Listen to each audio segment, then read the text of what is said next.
Trump's massive $3.3 trillion tax cut after spending bill later today. Speaking to Fox News, Bessent said the administration hopes to get the bill passed this week and then shift focus to trade deals with China and India. He added they're confident China will stick to its rare earth supply promise. But deep divisions remain in the Senate. Republicans are still struggling to unite as marathon amendment votes continue. Critics warn the bill will add billions to the national debt and slash Medicaid funding. Elon Musk has even threatened to fund primary challenges against Republicans who back the plan. Trump wants the bill passed before July the 4th, and calling it a major boost for defence, border security and middle-class tax cuts. It also includes new rules on artificial intelligence and healthcare. Well, joining us to discuss this bill that continues to stall, though it is making progress, is Madhav Nalapat, the editorial director of the Sunday Guardian. Professor Nalapat, thank you ever so much for taking the time to join us. We know there have been hiccups along the way in this bill going through the House of Representatives and now the Senate. Votes have been taking place on amendments to the bill, and Trump wants this done by July the 4th, of course a significant day in US history and in the US calendar. What's the significance of this bill for Donald Trump in the face of questions not just from Democrats, some Republicans, but also his former ally Elon Musk? Look, quite frankly, Joshua, and let me speak as someone who is a supporter of President Trump, this bill is suicidal for his future and for those Republicans who vote for it. The fact of the matter is that entitlements have been removed from those below the millionaire and billionaire class, and enhanced. The tax breaks have been enhanced for the millionaire and billionaire class. Now, I wish the whole world, the population of the United States, were entirely made up of millionaires and billionaires. But if you walk the streets of any US city, you will find that's not the case. They're billionaires or millionaires. These are billionaires and millionaires who would like to sleep on the pavements and have a really rough life.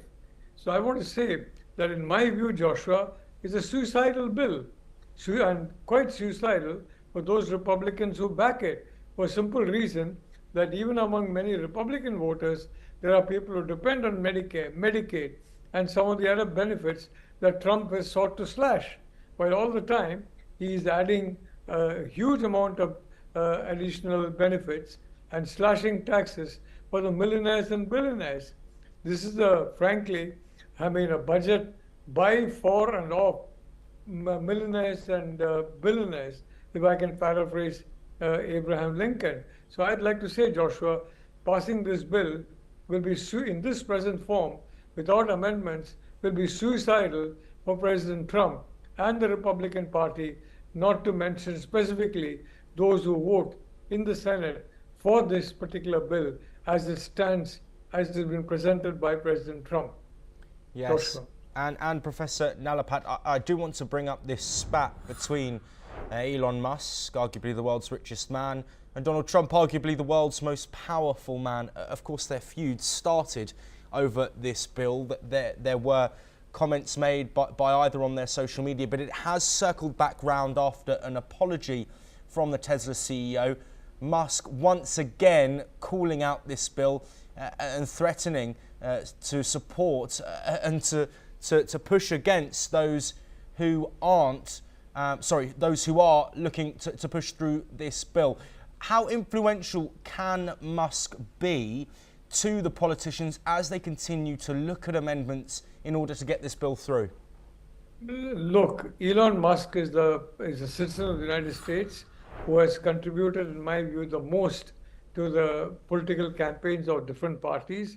He's got a very powerful platform, X, and frankly, he himself is a very listened to voice in the US. So he's going to be pretty risky, frankly, for any candidate whom he's not happy with, and he's made it very clear he will put up rivals who can siphon votes away from the Republicans and doesn't care what happens. The fact of the matter is, Musk is a force in US politics. And if I may say so, Donald Trump helped make him the powerful force that he is by giving him such prominence. Of course, a lot of Musk's recommendations were also, frankly, not really caring enough for the poor, and possibly that reflects his own background as well and his own bank balance. But the reality is, he is certainly a dangerous man to be opposed to.